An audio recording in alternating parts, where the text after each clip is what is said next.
Bonjour à toutes et tous et bienvenue dans le podcast de l'Office de tourisme de la baie de Quiberon. Hier, Max et Sam ont découvert Auray et son joli patrimoine. Aujourd'hui, on file direction Plouarnel, les rejoindre dans un lieu atypique. Ce café éco-responsable s'est installé dans l'ancienne gare de Plouarnel. Ah voilà, c'est ici. Arrête-toi. Là ? Arrête-toi. Oui, c'est là. Là. Tu vois bien que c'est la gare ici. Oui, c'est bien ça. Et le rivage occupe l'ancienne gare. Ah mais non, mais je suis hyper déçu. Tu m'avais dit qu'on avait rendez-vous dans un resto aujourd'hui. Ah Martin, c'est parce qu'elle avait dit qu'on avait rendez-vous dans un restaurant ? Tu sais, moi, le programme... Arrête de paniquer, Max. On va dans un tiers-lieu qui fait café-cantine éco-responsable, qui propose des ateliers créatifs, qui organise des concerts aussi. Oui, un tiers-lieu, ça va, je sais ce que c'est. Tu vas voir, j'ai scrollé tout leur Instagram hier soir, ça a l'air canon. Ok, super. Go. Martin, tu sais ce que c'est, toi, un tiers-lieu ?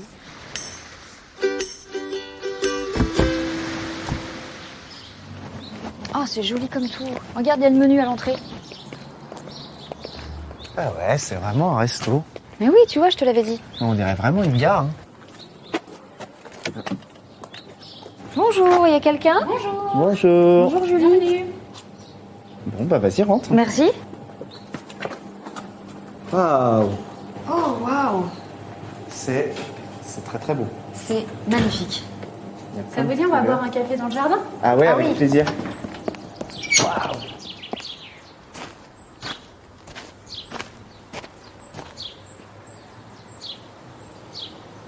On est super content d'être là, c'est super beau ici, dis donc. C'est incroyable, vous avez fait naître ce lieu quand ?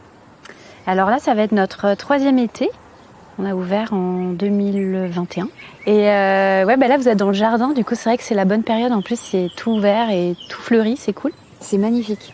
Merci. Vous avez mis du temps, non, à construire tout ça, parce que ça ressemblait pas à ça à l'origine. Alors non, là, le jardin, c'était une friche, en fait, pour tout vous dire. Il y avait rien, en fait. Il y avait des ronces et beaucoup d'herbes très hautes. Et on a eu les clés du jardin en février et on a ouvert en juin. Donc, on a beaucoup tondu, passé le rotofil, ratissé. L'idée, c'était juste de monter un petit lieu, en fait, un petit café, en fait.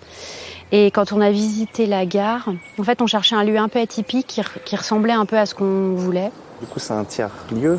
C'est comme un tiers-lieu. Ouais, alors c'est comme un tiers-lieu. Disons que on aime bien dire que c'est un lieu éthique et joyeux. C'est un peu notre projet. C'est un lieu où les gens se retrouvent, aiment bien se restaurer, prendre un verre, traîner. On organise des concerts, on organise des ateliers. On a fait des ateliers autour des fleurs comestibles, création de tisanes, autour de la bouffe, quoi. Et après, autour aussi des ateliers créatifs, un peu do it yourself, quoi. Ok. Donc, par exemple, peinture sur céramique ou de transformation. On fait aussi des vide dressing, enfin tout un tas de choses diverses. Ok, ça y est, j'ai envie de vivre ici. Donc c'est ça un tiers-lieu. Enfin, je savais, mais j'avais besoin de repréciser quand même les choses. En fait, nous, le projet aussi, c'était d'ouvrir toute l'année. Donc, du coup, c'était aussi de répondre à un besoin que nous, on avait en tant qu'habitante de cette commune. C'était, du coin. C'était que, l'hiver, il n'y a pas grand-chose d'ouvert. C'est vrai que ça vit beaucoup l'été et tout ça. Et du coup, l'hiver, on est quand même plein à vivre ici. Et du coup, c'était cool qu'il y ait quelque chose d'ouvert. Donc, c'était un peu le projet. Alors, au départ, personne n'y a vraiment cru au fait que ça se remplisse l'hiver. Et en fait, on est souvent complet l'hiver. Ah ouais. Et du coup, c'est plutôt chouette. C'est un vrai lieu. C'était le Paris. C'est une petite cantine du midi pour plein de gens qui travaillent, qui vivent ici. Du coup, avant, parce que ça a toujours été une gare, parce que le train passe toujours, mais il y avait quoi avant que vous repreniez ici ? Alors au départ, c'était une vraie gare avec une salle, un hall de gare avec un guichet. Et à l'étage, il y avait un ancien appartement dans lequel vivait Thérèse, la garde barrière. Ah oui. Ah ouais ? Ouais. Et elle est partie 2 ans avant qu'on monte le projet, et à l'âge de 93 ans quand même. Et donc elle a vécu toute sa vie ici. Mais alors du coup, j'essaye de comprendre. C'est plus vraiment une gare parce que c'est un resto, c'est une cantine, mais il y a quand même un train qui vient ici. Et ouais, il y a un train qui s'arrête ici, qui circule en fait entre Auray et Quiberon, juste l'été, de juin à début septembre. Et donc, il marque plusieurs arrêts entre Auray et Quiberon. Il s'appelle le tire-bouchon. Ouais, ça s'invente pas. Et du coup, il s'arrête ici, il s'arrête dans plein de petites gares. Voilà, c'est Donc très, on peut c'est très venir joli. et s'arrêter juste là pour manger. Complètement, et repartir après. Mais il part d'où à la base? Alors, il part d'Auray Ok. ou de Quiberon, et relie en fait Auray à Quiberon. Ah, on est génial. entre les deux, quoi. On pourrait venir Absolument. de Paris jusqu'ici? Absolument. Alors, il faut quand même faire un changement à Auray. Mais ça, on peut le d'ailleurs, faire. il y a très longtemps, ce train faisait Paris-Quiberon. C'était cette ligne. Et on est à 5 minutes de la mer aussi. C'est pas mal. On peut visiter le jardin? Allez, on va voir.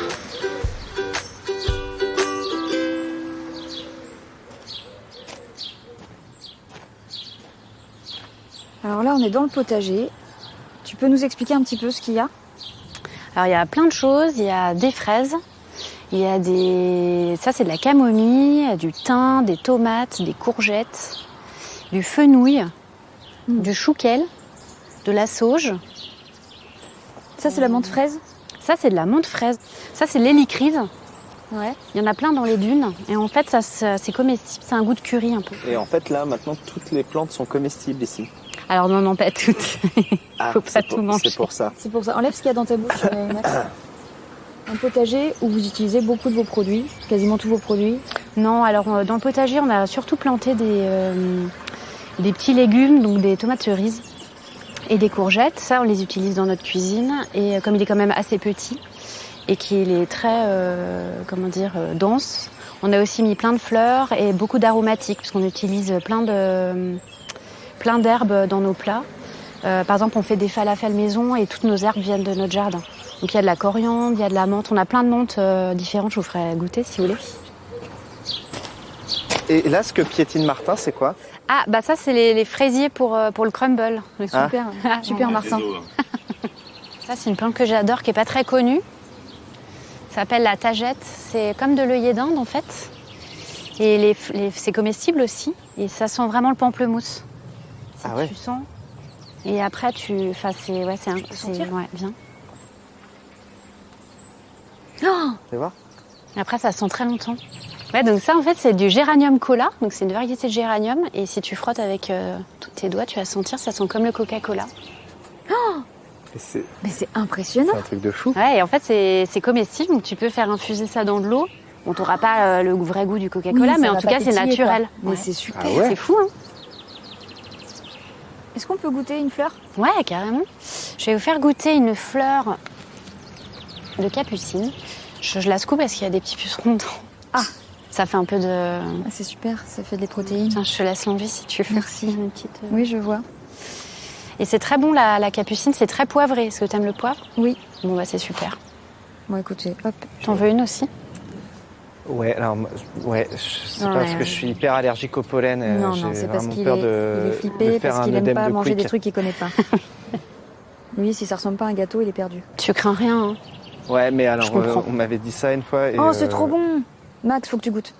Goûte. Vas-y, je vais goûter. Par contre, il y a un médecin pas loin. Max, Ça va, ça se passe bien? C'est très très bon. t'es en train de gonfler, Max? C'est pas vrai. Non, c'est pas vrai. Bah, si maintenant que tu le dis, je crois que je gonfle. Non, tu gonfles pas, c'est une Ah, blague, si, Max. si. Tu le mets comme ça, cru dans les plats. Ouais, sur les salades, des salades Ah de ouais, c'est fruits. C'est très bon, hein? Et en fait, après, ça fait une graine. Donc, la fleur, après, se transforme. C'est les graines, en fait, tu peux faire des capres avec.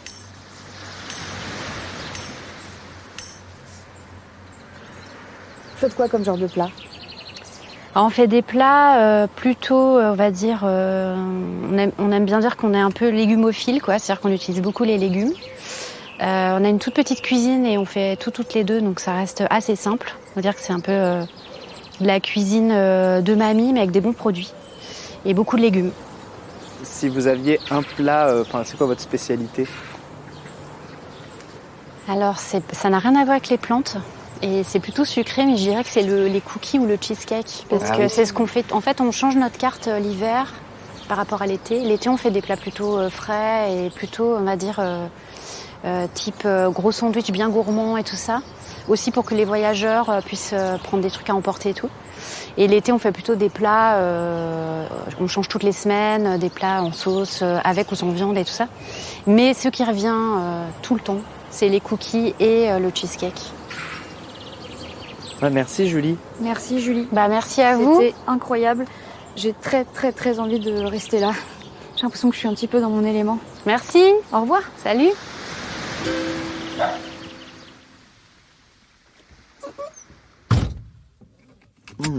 C'est encore meilleur quand on l'a fait soi-même. Tu sais quoi, Max? J'ai fait plein de photos. C'est décidé, en rentrant, j'ouvre un Pinterest et je deviens influenceuse food. C'est ça, ouais. C'est comme la fois où t'as voulu devenir influenceuse mécanique parce que t'as aidé ta tante à faire sa vidange. Oui, bah toi, tu vas pas devenir influenceur paix dans les ménages. Vous venez d'écouter les aventures de Max et Sam en baie de Quiberon. Rendez-vous très vite pour la suite de leur péripétie bretonne.